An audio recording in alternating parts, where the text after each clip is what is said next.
पूनम भाभी, आप अभी तक सोई हुई हो? बताइए, माँ को भूख लगी है और अभी तक खाना भी नहीं बना। उनके दवाई खाने का समय हो रहा है, कुछ तो ख्याल कीजिए माँ का। रचना ने अपनी बड़ी भाभी पूनम को जगाते हुए कहा तो पूनम भड़क उठी। दीदी, क्या तुम्हारी माँ का सारा ठेका मैंने ही ले रखा है?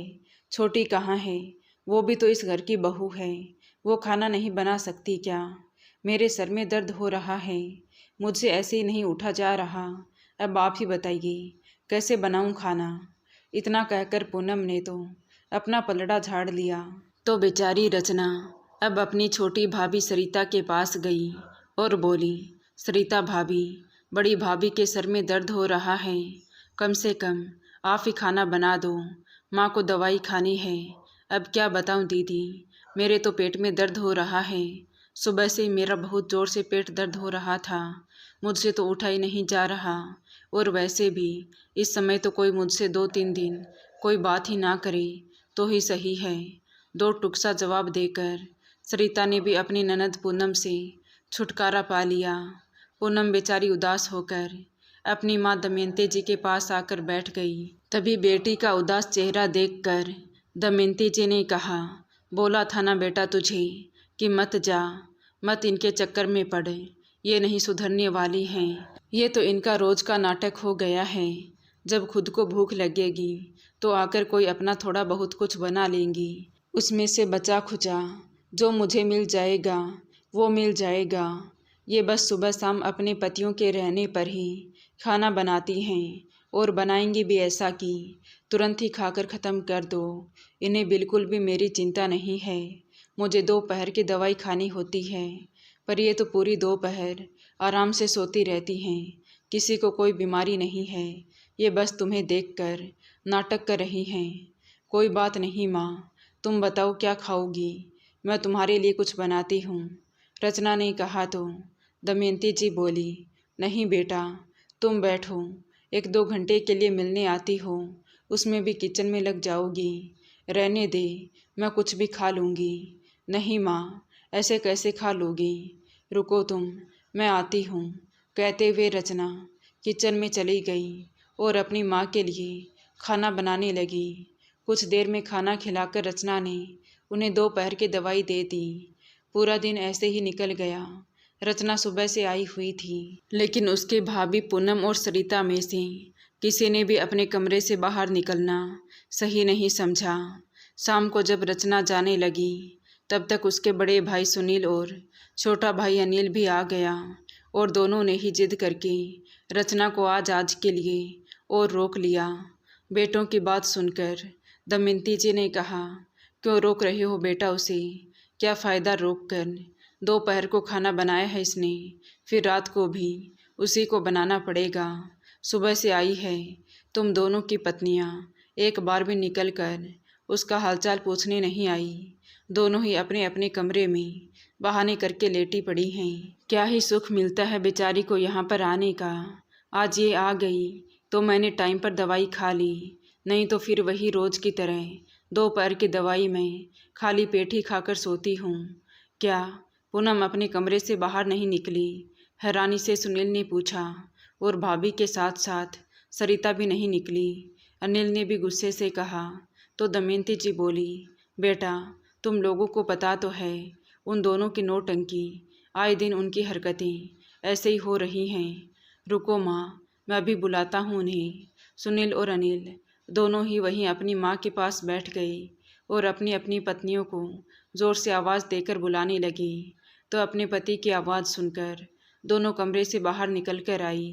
तभी सुनील ने पूनम से कहा, तुम्हें पता है ना पूनम, माँ को दोपहर की दवाई खानी होती है, फिर भी तुमने खाना नहीं बनाया। वो क्या है ना सुनील, मेरे सर में दर्द हो रहा था, और वैसे भी क्या मैंने ही ठेका ले रखा है खाने का? छोटी भी तो बना सकती थी ना। पूनम के इतना बोलते ही उसकी देवरानी सरिता भी भड़क उठी। क्यों भाभी, मेरे भी तो पेट में दर्द हो रहा था ना। मैंने भी तो बताया था कि मेरी तबीयत ठीक नहीं है, तो ज़रूरी है क्या बीमारी में मैं ही खाना बनाऊं? क्या मैंने ही ठेका ले रखा है इस घर का? कौन सा ठेका लिया तुमने छोटी? अभी तुझे आए हुए दिन ही कितने हुए हैं, जो तुम बड़ा खाना बनाकर थक गई है। तुम्हारे आने से पहले तो मैं ही सारा खाना बनाती थी ना, तो अब क्या हो गया भाभी, अभी भी बना लो, मेरे नाम से लिखा है क्या? सरिता ने पूनम की बात को काटते हुए कहा और फिर अपने पति की तरफ देखते हुए बोली, सुनिए जी, ये रोज़ रोज़ की नौटंकी मुझसे नहीं झेली जाती। हाँ तो मैं ही कौन सा रोज़ रोज़ की नौटंकी झेलना चाहती हूँ। तुरंत ही पूनम भी बोल पड़ी।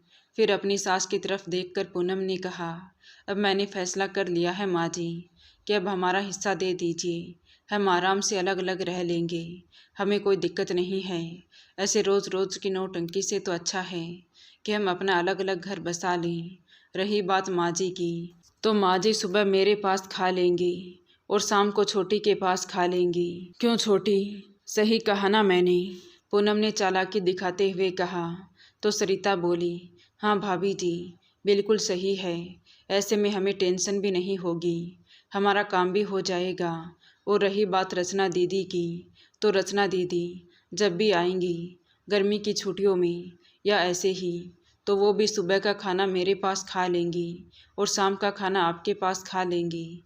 हाँ तुमने सही कहा छोटी, ऐसे सब काम आराम से हो जाएंगे और घर में भी शांति बनी रहेगी। इसलिए बेहतर यही होगा माँ जी कि आप हमें हमारा हिस्सा दे दीजिए।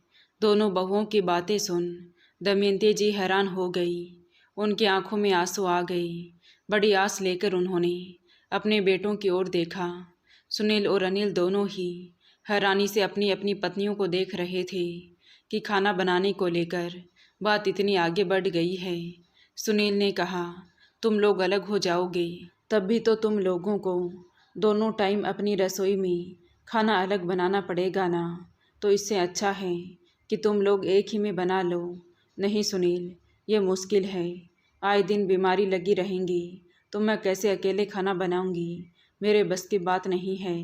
पूनम की बात सुनकर सरिता भी बोल उठी, तो कौन सी मेरे ही बस की बात है भाभी, मैं भी तो बीमार पड़ती हूँ, तुम तो बस अपना सर पकड़कर बैठ जाती हो। इसलिए भाई साहब शांति से हमें हमारा हिस्सा दे दीजिए। इधर दोनों बहुएं आपस में लड़ रही थी और उधर दोनों बहुओं की बातें सुनकर दमयंती जी रोए जा रही थी। रचना बेचारी, उसे तो कुछ समझ में नहीं आ रहा था कि उसका मायका ऐसे बिखर क्यों रहा है। तभी अनिल के साथ साथ सुनील भी अपना सर पकड़कर बैठ गया। फिर कुछ सोचते हुए सुनील ने कहा, ठीक है, अगर तुम लोग अलग होना ही चाहते हो तो हो जाओ। सुनील के मुंह से इतना सुनते ही सब लोग हैरानी से उसकी ओर देखने लगे। तभी दमयंती जी आंखों में आंसू लिए हुए बोली, ये तुम कैसी बातें कर रहे हो बेटा, कम से कम मुझे तो चैन से मर जाने दो। हाँ भैया, ये कैसी बातें कर रहे हो? कैसी बातें कर रहा हूँ अनिल, सही तो कह रहा हूँ। रोज़ रोज़ की किचकिच से तो अच्छा है कि ये दोनों अलग हो जाएं, है कि नहीं पूनम?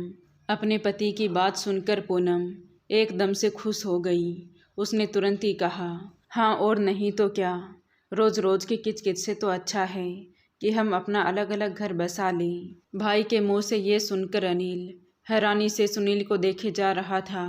भैया, आप इतनी जल्दी भाभी की बातों में आ गई, आप ही के भरोसे तो मैं भी था, पापा के बाद आपने ही तो घर को अच्छे से संभाला था। अनिल ने कहा तो सुनील बोला, तू क्या चाहता है छोटे, मैं अपनी पत्नी की बातों को ना सुनूं, जिंदगी भर तुझे, माँ को और पूरे परिवार को लेकर चलूं, मेरी अपनी पत्नी को लेकर भी कुछ जिम्मेदारियां हैं। कहते हुए सुनील ने धीरे से अनिल को आंख मारी। जो अनिल अच्छे से समझ गया कि भाई क्या कहना चाहता है, इसलिए अनिल भी बोल उठा, हाँ तो ठीक है भैया, जब आप अलग होना चाहते हो, आप अपनी पत्नी की बातें सुन रहे हो, तो मैं भी अपनी पत्नी की बातें मानूंगा। मेरी पत्नी अकेली क्यों मरती रहेगी, इसलिए उसे भी अलग होना है ना सरिता? अनिल ने सरिता की तरफ देखते हुए कहा। तो सरिता भी खुशी से झूम उठी, हाँ जी, मुझे तो विश्वास नहीं था कि आप मेरा साथ भी देंगे। बिल्कुल सरिता, तुम जैसा चाहती हो वैसा ही होगा। कहते हुए अनिल ने अपने भाई की तरफ देखा और बोला, भैया सबकी रजामंदी है तो अलग हो ही जाते हैं। चलो माँ, वकील के पास चलते हैं, आज की आज ही मामला ख़त्म कर देते हैं। क्यों भैया? हाँ हाँ बिल्कुल चलो। कहते हुए सुनील और अनिल दोनों ही अपनी माँ और बहन को लेकर वकील के पास चले गई। इधर पूनम और सरिता दोनों ही खुशी से फूली नहीं समा रही थी। दोनों ही अपनी अपनी गृहस्थी के सपने बुनने लगी। देखना छोटी, आज बंटवारा हो जाए, फिर जब मैं अपना घर अच्छे से सेट कर लूँगी तो दोपहर को फ्री टाइम में मैं अपने घर अपनी सहेलियों को बुलाऊंगी, बातें करेंगे, पूरे दोपहर मज़े करेंगे।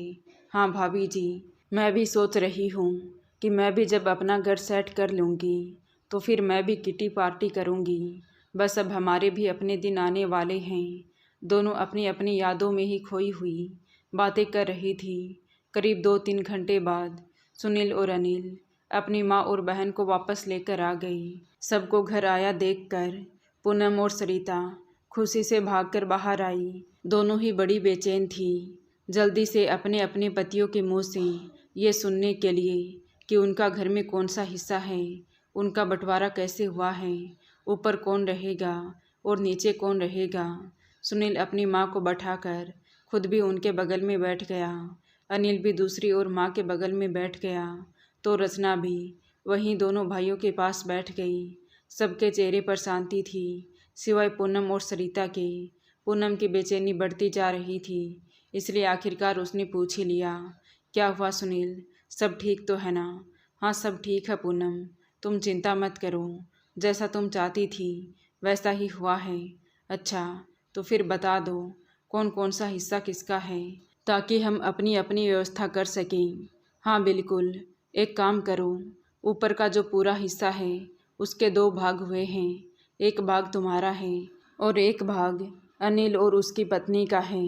और नीचे वाला, सुनील की बात को बीच में ही काटते हुए पूनम ने कहा। तो सुनील बोला, पूनम, नीचे पूरा का पूरा हिस्सा माँ का है। माँ का? हैरानी से एक साथ दोनों बहुएं बोल पड़ी। माँ के हिस्से की क्या ज़रूरत है सुनील? तुम लोगों ने 3 हिस्से किए हैं क्या? घर के तो 2 ही हिस्से होने चाहिए ना, फिर तीसरा हिस्सा क्यों? क्योंकि ये माँ की मर्जी है पूनम, वो किसी के भी हिस्से में नहीं रहेंगी, वो अपने ही हिस्से में रहेंगी। उन्होंने फैसला कर लिया है कि दोनों बहुओं में से जो बहू उनकी सेवा करेगी, उनकी देखभाल करेगी, उनको टाइम पर खाना पीना चाय नाश्ता देगी, उसी बहू को वो अपना हिस्सा देंगी। घर के हिस्से के साथ साथ जो मेन रोड पर ज़मीन है वो भी माँ के ही नाम है। ये सुनकर पूनम चौंक पड़ी। क्या ज़मीन भी? लेकिन सुनील, तुम्हें पता है ना उस ज़मीन की कीमत कितनी महंगी है, और वही महंगी ज़मीन आपने माँ के नाम कर दी। देखो पूनम, इसमें मैं कुछ नहीं कर सकता, जो हो गया सो हो गया। और वैसे भी मैं कौन होता हूँ डिसाइड करने वाला कि माँ के हिस्से में क्या रहेगा और क्या नहीं? वो तो माँ की मर्जी है ना, क्योंकि प्रॉपर्टी भी तो माँ की है। अब तो ये तुम दोनों के ऊपर निर्भर है कि माँ की सेवा कौन ज़्यादा करेगा, क्योंकि जो माँ की ज़्यादा सेवा करेगा, जिससे माँ खुश होगी, उसे ही अपनी ज़मीन जायदाद देगी। और अगर रचना की इस घर में बेकदरी हुई, किसी ने भी उसको बेइज्जत करने की कोशिश की, तो फिर हो सकता है कि माँ अपनी प्रॉपर्टी रचना के नाम ही कर दे। सुनील के मुंह से इतना सुनते ही पूनम के साथ साथ सरिता भी हैरान रह गई कि ये कैसा अजीब सा बंटवारा हुआ है। एक तो घर के 2 हिस्से की जगह 3 हिस्से हो गई। ऊपर से जो सबसे महंगी ज़मीन थी मेन रोड की, वही माँ जी को दे दी। अब माँ जी का भरोसा नहीं, वो बहू को दे या बेटी को दे। ज़्यादातर तो चांस यही रहेगा कि बेटी को ही देगी। दोनों बहुएं अपना अपना दिमाग लगा रही थी। तभी कुछ सोचकर पूनम तुरंत ही बोल पड़ी, सुनील, आप कैसी बातें करते हो? हमारे रहते हुए माँ जी को अलग रहने की क्या ज़रूरत है? मैं तो अलग हो जाती तो भी मैं इन्हें अपने साथ ही रखने वाली थी। माँ जी वैसे भी मेरे साथ ही रहेंगी, मुझे ज़मीन का लालच नहीं है, लेकिन माँ जी को हम ऐसे अकेले कैसे छोड़ सकते हैं? अरे भाभी, आप तो ऐसे बोल रही हैं जैसे माँ जी बस आपकी हैं, हमारी नहीं। ऐसे कैसे आप माँ जी को अपने साथ रखोगी? माँ जी मेरे साथ भी रहेंगी। आप अकेली थोड़ी हो माँ जी की बहू, मैं भी उनकी छोटी बहू हूँ। और वैसे भी आप मेरे से पहले ही इस घर में आई हो, इसलिए आपने तो माँ जी की सेवा बहुत कर ली। अब मेरी बारी है। उन दोनों को झगड़ते देखकर सुनील ने कहा, अरे अरे, मेरी बात सुनो, तुम लोग झगड़ा मत करो। तुम दोनों ही अपनी अपनी तरफ से पूरी कोशिश करो कि माँ को खुश करके रख सको। खास करके पूनम, मैं तो चाहता हूँ कि ये ज़मीन मुझे मिल जाए, इसलिए तुम माँ का हर चीज़ में ख्याल तुम ही सबसे ज़्यादा रखो, ताकि माँ तुमसे खुश होकर ज़मीन तुम्हें दे दे। नहीं नहीं सरिता, भाई साहब को कहने दो, तुम माँ का भाभी से डबल ख्याल रखो। दोनों ही अपने अपने पति की बात सुनकर दमयंती जी के पास आई और बोली, माँ जी, अब से आपकी सारी जिम्मेदारी मेरे ऊपर है। आपको टाइम पर चाय पानी, नाश्ता, खाना, दवाई, ये सब मैं दूंगी। आपको कोई भी शिकायत का मौका नहीं दूंगी। पूनम ने कहा। तभी उसकी बात को काटते हुए सरिता बोल उठी, नहीं नहीं माँ जी, मैं हूँ ना, मैं आपका और दीदी का दोनों का ही ख्याल रखूंगी। आप बिल्कुल भी चिंता ना कीजिए। कहते हुए फिर से दोनों आपस में ही लड़ने लगी।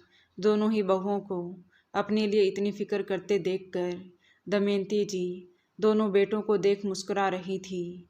सुनील और अनिल भी माँ को देखकर मुस्कुराते हुए उन्हें इशारा कर रहे थे। तभी दमयंती जी बोली, देखो बहू, मेरे मन में क्या है और क्या नहीं, ये तो मैं तुम दोनों को नहीं बता सकती, लेकिन हाँ, अगर तुम दोनों मेरी एक बात मानो तो हो सकता है कि मैं तुम दोनों के मन का कर सकती हूँ। क्या माँ जी, आप कहिए तो सही, मैं आपकी सारी बात मानूंगी। पूनम ने जल्दी से कहा तो सरिता भी बोल पड़ी, हाँ माँ जी, बिल्कुल, मैं तो कभी आपकी बात टालने की हिम्मत भी नहीं कर सकती। दोनों की बात सुन दमयंती जी बोली कि जब तुम दोनों को ही मेरी सेवा करनी है, मेरे खाने पीने का इतना ध्यान रखना है, जब सारा झगड़ा ही खाने को लेकर शुरू हुआ था और खाने पर ही ख़त्म हुआ है, तो बेहतर है कि एक में ही रहकर बना लो, वो भी बिना लड़ाई झगड़ा किए। या तो मिल बांट कर काम कर लो या फिर अपना अपना काम बांट लो। अलग होने से अच्छा है कि अपना अपना काम बांट लो। एक टाइम की जिम्मेदारी बड़ी बहू की रहेगी और दूसरे टाइम की जिम्मेदारी छोटी बहू की रहेगी। तुम दोनों ही अपनी अपनी जिम्मेदारियां निभाओ, फिर मैं देखती हूँ कि मुझे क्या करना है। हाँ माँ, ये बात भी सही है। माँ की बात सुन तुरंत ही सुनील ने कहा, हाँ तो ठीक है भैया, मुझे भी ऐतराज़ नहीं है। क्यों सरिता, सही है ना? तुम माँ की जिम्मेदारी लेने के लिए तैयार तो हो ना? अनिल ने भी सरिता से कहा। तो सरिता बोली, हाँ जी, मैं तो कब से कह रही हूँ, मैं कहाँ मना कर रही हूँ। मैं माँ जी की देखभाल बहुत अच्छे से कर लूँगी। उस दिन के बाद सरिता और पूनम दोनों ही राजी खुशी सुबह शाम अपनी अपनी जिम्मेदारियाँ बखूबी निभाने लगी। अब दोनों की कोशिश यही थी कि अपने अपने टाइम पर वो कितना अच्छा से अच्छा खाना बनाकर दमयंती जी को खिला सकती हैं, उनकी कितनी सेवा कर सकती हैं, ताकि माँ जी खुश होकर अपने हिस्से की ज़मीन उसके नाम कर दें। दोनों को अपनी अपनी जिम्मेदारी निभाते हुए देखकर छोटे भाई अनिल ने सुनील से कहा, वाह भैया, क्या दिमाग लगाया है आपने। सांप भी मर गया और लाठी भी नहीं टूटी। छोटे, जिस खाने को लेकर बात शुरू हुई थी उसी खाने पर आकर ख़त्म भी हो गई और बंटवारा भी होते होते रह गया। दोनों बेटों की बातें सुनकर दमयंती जी की खुशी से आंखें भर आई। आज उन्हें अपने दोनों ही बेटों पर बहुत गर्व महसूस हो रहा था। वो बस दिन रात भगवान से यही प्रार्थना कर रही थी कि भगवान उनके बच्चों की बुद्धि ऐसे ही बनाए रखें, ताकि दोनों भाइयों की एकता कभी ना टूटे। तभी भाइयों के प्यार को देखकर माँ के साथ साथ रचना की आंखों में भी आंसू भर आए, क्योंकि आज एक छोटी सी समझदारी से उसका मायका भी टूटने से बच गया था। तो दोस्तों, सुनील और अनिल दोनों भाइयों की समझदारी आपको कैसी लगी, कमेंट करके ज़रूर बताएं। कहानी अच्छी लगी हो तो प्लीज़ वीडियो को लाइक करें, शेयर करें और हमारे चैनल कहानी विद देवांशी को सब्सक्राइब ज़रूर करें। Thank you.